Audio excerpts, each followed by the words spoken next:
Petrol diesel અંગે કેન્દ્રીય પ્રધાન મનસુખ માંડવિયાનું મહત્વપૂર્ણ નિવેદન કે વર્તમાન પરિસ્થિતિ વૈશ્વિક કટોકટી સમાન છે। અહીં સમગ્ર પરિસ્થિતિ પર સરકારની નજર છે। કોઈ પેનિક ન થવું જોઈએ અને વિશ્વનું 35 થી 40% તેલ હોર્મુઝથી પસાર થાય છે।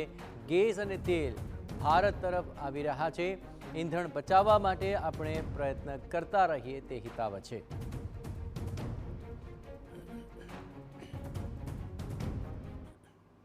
જ્યારે હોર્મુઝ ખાડીની અંદર જતા વાહનોને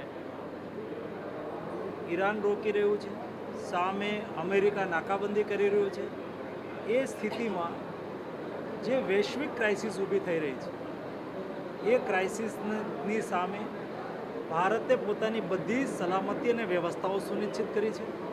ભારતની અંદર આપ જોઈ રહ્યા છો મીડિયા દ્વારા એલપીજી, તેલ વગેરે સપ્લાય દેશની અંદર આવી રહ્યું છે અને ભારતની અંદર કોઈ પણ નાગરિકને